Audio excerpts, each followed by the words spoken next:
I'm Robert Preston, and I'm director of Living and Dying Well. I'm also co-author of a book that's recently been published called Death by Appointment, A Rational Guide to the Assisted Dying Debate. Now, I mention the book because it includes a chapter on jurisdictions, including Oregon, that have legalized assisted dying in one form or another. Now, I'm going to talk about Oregon today. Now, I'm going to address 5 topics today.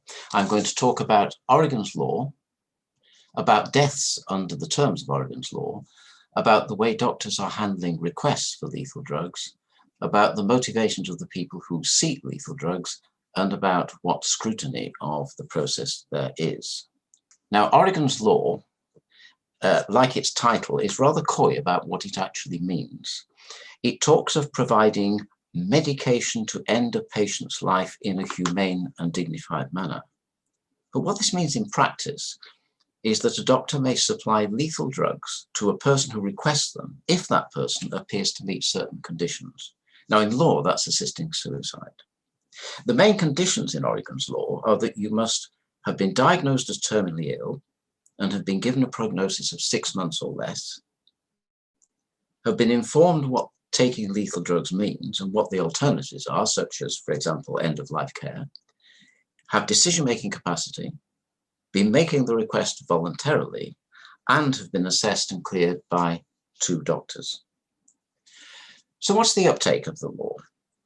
In the first year after the law was passed, there were 16 deaths from taking legally prescribed lethal drugs.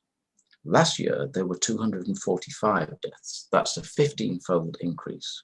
And in fact, 245 is almost certainly an understatement, as there were, according to the latest official report, another 80 cases where prescriptions for lethal drugs had been issued in 2020, but no information was available on whether they've been used. And the annual increases are actually getting steeper. There was a 28% increase in deaths between 2019 and 2020. At the outset, the year-on-year increases were fairly mild. Now they're becoming steeper. Bear in mind, too, that Oregon is a sparsely populated state. Its total population is less than half of that of London. Now, if Oregon's death rate last year were to be replicated in Britain, we'd be looking at between 3,500 and 4,000 deaths from this source annually. How many for Jersey? Well, obviously much less. But a precise figure is difficult when we're talking about a relatively small population, especially as actual numbers can be affected by things like age structure.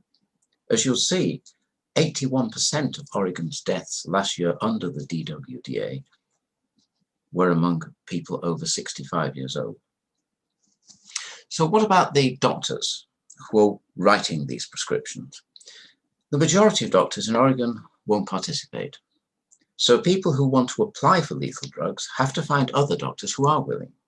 Now, that's what's led to what's been called doctor shopping, where a small number of willing doctors are writing multiple prescriptions for lethal drugs.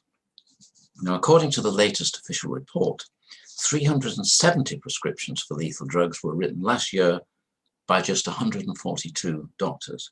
Most of these wrote 1 or 2 prescriptions, but 20% of them wrote 3 or more. At least one wrote no fewer than 31 prescriptions for lethal drugs. Now, such multiple prescribing is an inevitable consequence of introducing practices into a profession, the majority of whose members have doubts over its acceptability as part of medical care. It means that some, perhaps many, of those receiving lethal drugs are being assessed by doctors selected just for that purpose, but who have never met them before and have no first-hand knowledge of them as patients. The official reports tell us that where lethal drugs were prescribed last year, the median length of the doctor-patient relationship was just 8 weeks, and it's clear that some were much less than that. Yet knowledge of a patient over time is vital when such life or death decisions are being made. How much thought has the patient given to seeking lethal drugs? Is there something in the patient's home life or personal relationships that could be influencing it? Is the patient given to impulsive decisions or suffering from transient depression? These are just a few of the things that a doctor considering a request of such gravity needs to know. Now, even for strictly medical judgments like diagnosis and prognosis, it helps to know the patient. But many of these judgments are not medical, they're social. How settled is a wish to die? Are there pressures at work in the background? It's difficult to see how these judgments can be made reliably and safely by a doctor who has never met the patient before. Why do people in Oregon seek lethal drugs with which to take their own lives? Now, you might think it's because they're in agonizing pain and they see taking their own lives as the only way out. Not so, according to the official reports. Top of the list of reasons given isn't pain. It's, and I quote from the latest report, being less able to engage in activities making life enjoyable. Now, that's completely understandable. Serious illness often does limit our enjoyment of life. But does it call for providing lethal drugs? In fact, pain, or the fear of pain, comes next to the bottom of the list. That's hardly surprising. The science of pain relief has advanced hugely in the last 20 or 30 years. Moreover, Britain is a world leader in this field. But look what comes halfway down the list. More than half of those who took their lives had given as a reason that they were, or thought they were, a burden on their family or friends. That some people might be seeking lethal drugs because they felt they were a burden on others raises questions you might feel about the nature of the society in which we live. And finally, let's look at how thorough and watertight is the process by which doctors assess whether people seeking lethal drugs actually meet the conditions laid down in the law. The short answer is we don't know.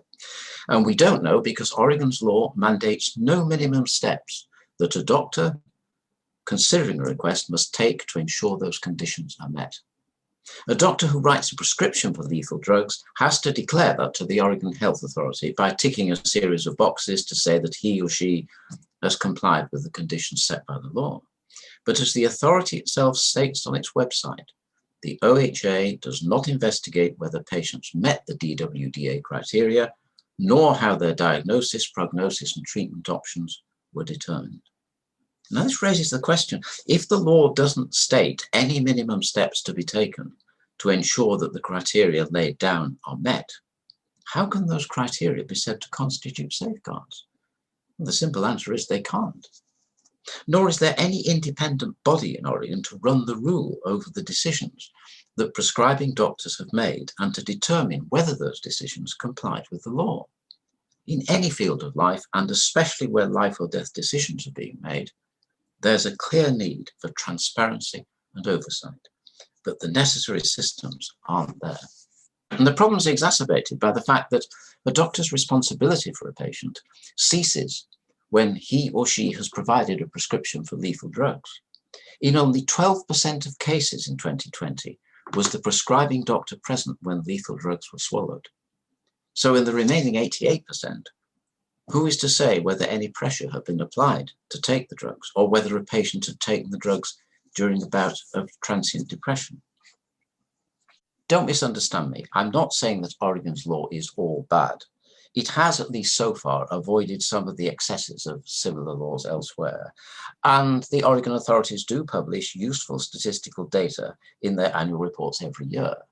Now, I draw these concerns to attention because we're constantly being assured by campaigners for assisted dying here that Oregon's law is just fine and a model for a similar law on this side of the Atlantic.